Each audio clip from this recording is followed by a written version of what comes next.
So first of all, congratulations to you, Abhimanyu, for your massive success. तो आपकी जो ये आपने ह्यूज सक्सेस अचीव की है, उसके पीछे की क्या जर्नी रही है, कैसी जर्नी रही है, क्या आप हमें वो शेयर करेंगे कि किस तरीके से आपने अपनी जर्नी को जिया है और आपने ये ह्यूज सक्सेस अचीव की है? क्या आप शुरू से इतने ही ब्रिलियंट स्टूडेंट रहे हैं, शुरू से आप इतने कॉन्फिडेंट रहे हैं, या फिर आपने धीरे धीरे ग्रेजुअली इम्प्रूव किया है अपनी लाइफ में? ओके, सो मतलब मेरी जर्नी काफ़ी इंटरेस्टिंग ही रही थी और ब्रिलियंट तो मैं शुरू से नहीं था। एंड मतलब जो भी मेरी लोकेलिटी में और जो मेरे पेरेंट्स थे, थोड़ी एक्सपेक्टेशन सबको कमी थी कि मैं कुछ अचीव अच्छा ज़्यादा कर पाऊँगा। सो 10th में मेरे को पता चला था ये IIT JEE मेंस के बारे में, और 10th से मैंने ज्वाइन करा था पढ़ना और इसके बारे में चालू करा था पढ़ना। सो इन द बिगिनिंग तो मैं बहुत अंडरडॉग था, मतलब बैच में भी last, second last, and then फिर मैं VR सर्टिफिकेशन में आया था, तो उस टाइम पे भी आई वाज नॉट दैट कि टॉपर लेवल वाला। बट 11th से जब हमारा 10th के बोर्ड्स एंड ऑल सब हो गए थे, तो 10th में मेरा काफ़ी अच्छा रिजल्ट था। तो उसके बाद मेरे को लगा कि लाइक JEE मेंस दे सकते हैं और काफ़ी अच्छा इसमें कर सकते हैं। सो शिशिर सर का घर पास में ही था और शिशिर सर हमारी फैमिली में भी जानते थे, तो शिशिर सर ने काफ़ी सपोर्ट करा from the beginning. Like he was knowing कि मेरे को like I am not that brilliant student, but still उन्होंने मेरे पे थोड़ा स्पेशल फोकस रख के कि he can do better. And बाकी भी जो व्यास के फैकल्टी थे, पार्थ भैया थे एंड पंकज सर थे, उन सब ने भी मतलब कंटिन्यूसली मेरे को अलग से असाइनमेंट्स दिए थे उस टाइम पे कि आप ये अलग से करो। मेरा होमवर्क सबसे अलग चेक होता था पूरे बैच में से अलग से कॉपी ले जाके। सो व्यास ने काफ़ी हेल्प किया था हर चीज़ में। और उसके बाद भी when I was not in Vyas, तब भी मेरे को शिशिर सर का कॉल आता था या पंकज सर कांटेक्ट करते थे कि एवरीथिंग इज गोइंग गुड और नॉट। सो व्यास ने काफ़ी सपोर्ट किया। तो क्या आप हमें कोई इंटरेस्टिंग किस्सा बता सकते हैं जो आपके साथ हुआ हो SM सर की क्लास में? फर्स्ट क्लास केमिस्ट्री की उसमें वो पीरियोडिक टेबल समझा रहे थे, तो वो बहुत मेरे लिए एम्बैरेसिंग मोमेंट था। कॉज उस टाइम क्या हुआ था, उन्होंने के का जो नाम होता है पोटेशियम, वो ऐसे करके पूछा था, P फॉर पोटेशियम बोल दिया था जिसकी वजह से मतलब काफ़ी एम्बैरेसिंग हो गया था माहौल आसपास का। तो इस जर्नी के दौरान क्या आपने कोई डिस्ट्रैक्शन फेस किया, कोई ऐसा डिस्ट्रैक्शन जिसकी वजह से आपको ऐसा लगा हो कि आपको तैयारी करने में कोई डिफिकल्टी हुई है? डिस्ट्रैक्शंस तो थे, अभी भी है और उस टाइम पे भी थे बट डिस्ट्रैक्शंस को ऐसे कभी फेस नहीं करना पड़ा।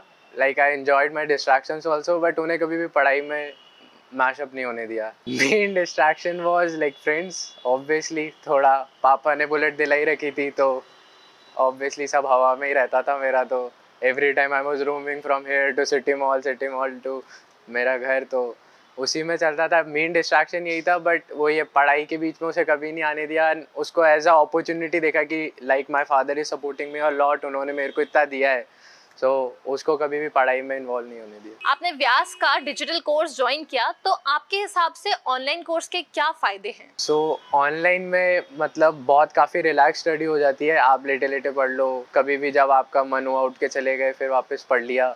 सो ऑनलाइन में बहुत रिलैक्सेशन है।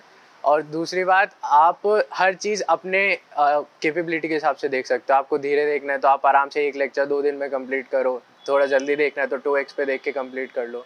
तो ऑनलाइन में काफ़ी सही है ये वाली चीज़। एक और फ़ायदा है कि अगर आप चीज़ कोई मिस हो गई है, एवरेज स्टूडेंट्स के लिए मेनली, अगर उन्हें कोई चीज़ समझ नहीं आई है, तो वो वापस उसको पीछे जाके आराम से अपनी स्पीड के हिसाब से देख सकते हैं। जो अगर क्लास में, तो आजकल के इंस्टीट्यूट्स में बस जो पढ़ा दिया एक बार वो कंप्लीट हो गया, उसके बाद वो कोई भी नहीं पढ़ाता। सेम गोज़ इन कॉलेज, वहाँ पे किसी को फ़र्क नहीं पड़ता आपको कितना समझ आ रहा है नहीं आ रहा है, they will complete their side and they will go. But online में ये फ़ायदा है, आपको जितनी बार देखना है आप उसको उतनी बार जाके वापस प्ले कर सकते हैं। व्यास ऐप के बारे में अब थोड़ा सा डिटेल में बताता हूँ। उसमें मेनली क्या होता था, कॉन्टाइज शीट्स होते थे। तो कॉन्टाइज शीट्स में जो भी पढ़ लेते हैं, मतलब जो भी टॉपिक पढ़ लिया उससे रिगार्डिंग आपके पास क्वेश्चंस आ जाते थे। एंड देन वो अपीयर करने के बाद एक, और ये शायद एक पर्टिकुलर टाइमलाइन में भी रहता था कि आपके पास इतना ही टाइम है कंप्लीट करने को। टेस्ट भी जो होते थे वो भी एक पर्टिकुलर टाइम में, जैसे JEE मेंस में आप जब देते हो तो उसमें एक पर्टिकुलर टाइम के अंदर आपको कंप्लीट करना पड़ता है, उससे टेम्परामेंट मेंटेन रहता है।